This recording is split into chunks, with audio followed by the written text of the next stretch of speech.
This week, the Trump administration took next steps towards bulldozing the separation of church and state in federal office spaces. Check this out.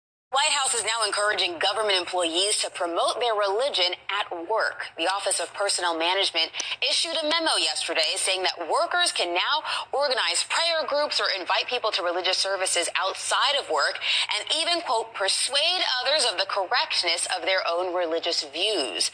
The memo also advises agencies to review their policies to make sure they protect religious expression. So there are quite a few reasons why the Trump administration is trying to manufacture a win. The reason I call it manufactured is because federal employees have always been allowed to wear their crosses, their Jesus t-shirts, as long as I'm sure they fit within professional dress attire. They've always been allowed to have little trinkets and doodads on their desk of their belief, their Jesus calendars, whatever. It's never been against the rules to pray over your lunch. It's not against the rules to bring your Bible into the workplace and read it on your free time. It's never even been illegal to walk up to a Muslim or non-religious, non-Christian person and go, hey, you want to go to church with me? Want to go to potluck with me? Those initial questions are fine. The problem is that when the person tells you to fuck off and then you keep pressing or get offended and start creating a passively hostile work environment, that is when we have a problem. That is when you're in illegal land. So essentially, the only thing that this guidance is doing is promoting harassment.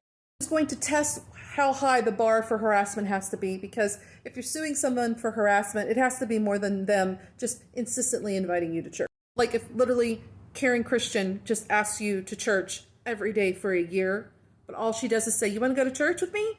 And you're like, no, Karen. And she does it again and again and again for 365 days. That will not meet the high bar of harassment. We're talking about harassment where people are going out of their way to make your work environment intolerable. A great example, I was a postal carrier for a number of years. I was one of 14 rural carriers in my office. I was the only atheist. Literally everyone else in that place was a Christian. They found out I was an atheist. They would sing hymns while we were casing mail. I ignored it, even though I could have reported it. I ignored it. I picked my battles. The battle that I actually fought and won involved the annual Postal Service food drive, where residents can leave canned goods out at their, their mailboxes, and then we'll gather up those foods while we're delivering their mail. And then our postmaster picks a charity that we're giving all the food to. And when that year they decided to go with a local megachurch pastor who's very corrupt and I have a big fucking beef with. And at least 5 members of my office were in his congregation. So yeah, since it was a voluntary pickup, I said, well, I'll deliver the mail, but you have to send someone else on my route to pick up the canned goods. And I had my union steward back me up on that. I'm not going to use my body, my time, and effort to participate in that. And luckily, I got my union involved because they were damn sure trying to write me up over it. That's discrimination. People not happy you're unwilling to pick up food goods for a religious institution that you know is a piece of shit. The reason why the Trump administration is doing what they've done is because they're trying to get the Establishment Clause, and specifically the Lemon Test, back up in front of the Supreme Court, because Clarence Thomas is just drooling to get a bite into that and tear it apart.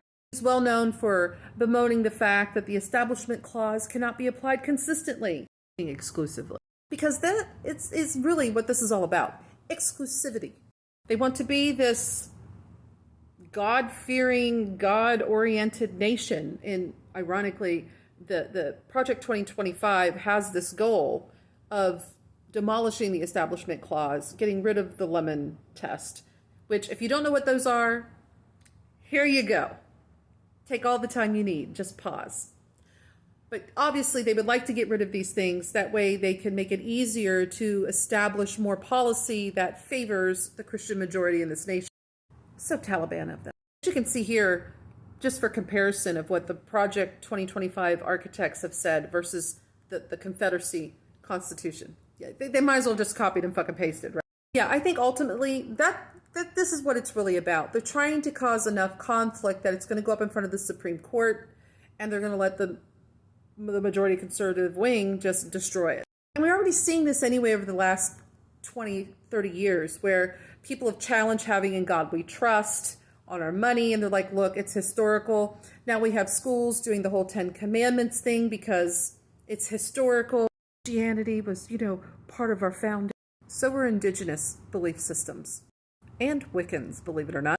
But at the end of the day, the best way to fight this is through malicious compliance. Don't nitpick. Do not engage in these persuasive conversations that they're going to try and push you into, because that's what Christians always do, and other really devout people. I've seen Muslims do this too, the really devout crazy ones, like the crazy evangelicals we've got. They will push at you, make you defend yourself, and then call that hostility. Don't engage in that bullshit. Someone tries to invite you to church or wants to talk about your belief system, literally go, hold on a second, go find someone with HR, come back with your phone on, and then say, continue. Let them say their piece, and then go, well, you know what? I don't want to talk about religion. Don't ever do that with me again. Thanks. And then every time after that they approach you about anything to do with religion, file a complaint.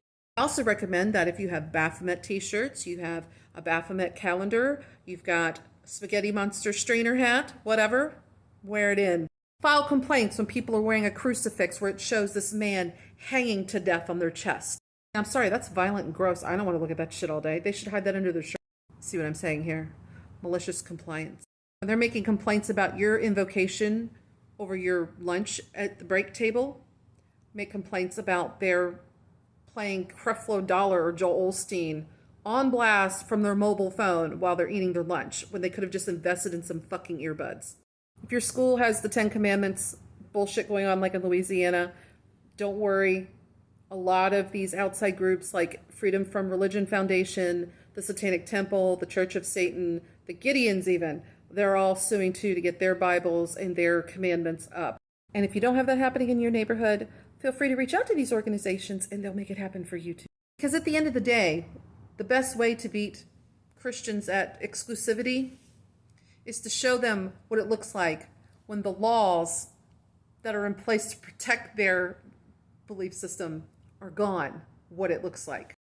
It's like the English first going to the Dutch and their kids start integrating.